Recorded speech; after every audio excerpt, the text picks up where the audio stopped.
Left-wing politicians turned out yesterday in large numbers to support the students who walked out of school to join anti-gun protests. New York Governor Andrew Cuomo prostrated himself literally before these new Red Guards while joining in chants borrowed from Latin American revolutionaries. Watch this. What do we want? Now! What do we want it? Now! What do we want? What do we want it? Now! The students united will never be defeated. The students united will never be defeated. Enough is enough!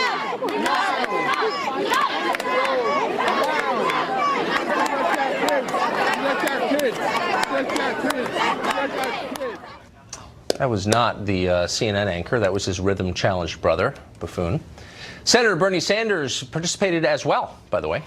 Young people here demanding that we have the courage to take on the NRA, to pass common sense gun safety legislation that the vast majority of the American people want. It is a beautiful day, and these are beautiful young people. Do you think? So Sanders and Cuomo attended these rallies, but they didn't go alone.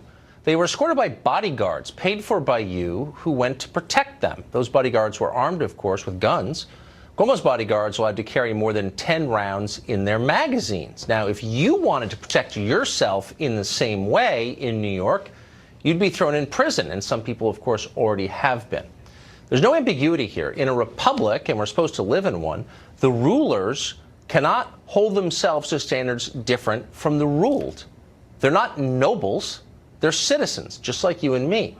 You can't surround yourself with an armed retinue and then tell the rest of us we don't have a right to defend ourselves. That's worse than flying your private jet to accept a climate change award.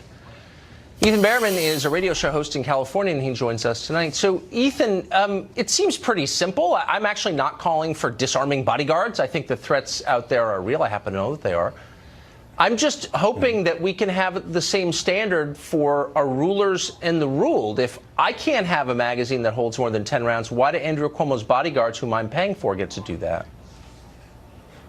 Interestingly enough, I was not aware that his bodyguards did. I know in the case of Bernie Sanders, those were standard law enforcement issued sidearms that were 10-round magazines. They're not 10-round magazines. Hold on, wait. I'm not bragging, but I do actually know about this. A Glock mag has more than 10 in it. They don't have 10-round magazines. They have magazines bigger than you're allowed in New York if you're non-law enforcement. So we're paying their bodyguards to carry.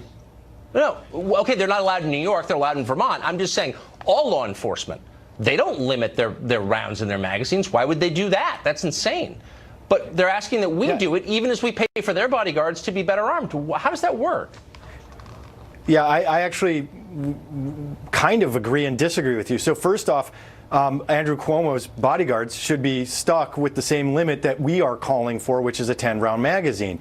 Other than special teams for law enforcement, like SWAT teams and whatnot, they'll have very special circumstances that they would have greater round magazines at their disposal for specific situations. But the average law enforcement officer should be carrying a 10-round magazine, just like we would call for anybody else in a standard semi-automatic configuration. What do you think they'll do something wrong with it? I mean, I'm actually not arguing to disarm the police. I'm arguing to let people I'm not either. Have the same protection that their rulers, that their politicians have, whose salaries we're paying.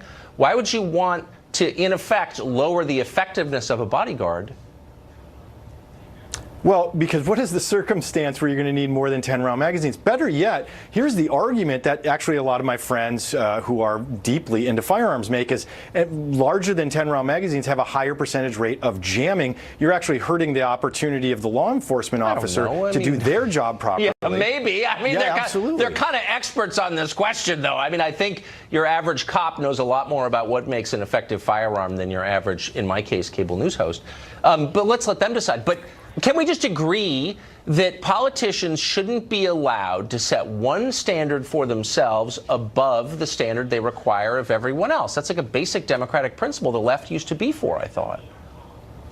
Yeah, and actually we do agree on that, and that's why I am saying that his bodyguards should be limited. If he is calling for 10-round magazine limits, and like you said in New York, that is the case, then the bodyguards should have that same limitation, which is a 10-round magazine. I agree with you. There is a hypocrisy that is happening there that I don't agree with either. But, I mean, this is universal. I mean, it's not just that. I mean, politicians of all kinds, ones you agree with and ones you don't agree with, have all kinds of people with semi-automatic carbines underneath their trench coats. I mean, they're very heavily armed. The government, including local law enforcement, has military vehicles. I mean, do you see what I'm saying? You're setting up a class of people who are cutting themselves off from the people they're supposed to be ruling in the most hypocritical possible way. I don't know. Why not just pass a law that says you can't pass any gun control that your bodyguards don't abide by? Would you be for that? We could just settle the argument right there. I mean, the bodyguards specifically, I don't agree with you on the local law enforcement. Local law enforcement is dealing with issues that requires them to have things like bear cats. We've seen them used very successfully now in a number of operations across the country. Local law enforcement and the state police powers require that the state have an opportunity to arm more like the military than your average citizen. Look, and by the way, Scalia said as much in the 2008 D.C. versus Heller that we can just regulate simplify it? Can we simplify it? And I wonder if we get the Brady people and the Bloomberg people on board with this. No politician can vote for any piece of gun control legislation that he or she would not apply to him or herself. I mean, why wouldn't you do that? I'm all for that, 100%. Good. No, I actually totally agree with you on that point, that the politicians should have to abide by what they're imposing on the rest of us. But I separate the police differently because you brought up the police. No, I mean, I think that's probably a fair point. I think that's right. Really quickly, I don't know if you've got kids, but I think a lot of parents looked at what happened yesterday, even if they agreed with the gun control sentiments and said, you know, you probably shouldn't be using kids as political props. Would you have been okay with it if teachers were bringing kids to some kind of right-wing march or pro-gun march or Milo Yiannopoulos march? Would that have been okay with you? Well, so interestingly enough, I don't want teachers necessarily doing that. I want them to teach the background. I want them to teach a history, maybe explain what's going on. But I want the kids to do it on their own. And actually here in California, it was mostly the kids doing it on their own. And I fully support them speaking out, defending their idea of being safe in their educational facilities. All right. Ethan Behrman, great to see you. Thanks for coming on. The president for saying authorities ought to confiscate guns first and worry about due process later.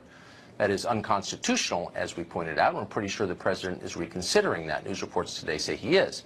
But we didn't want to leave the impression last night that the administration is the main threat to gun rights or to due process. It's not. In fact, it's not even close. Here's a reminder of how the other side feels about those things.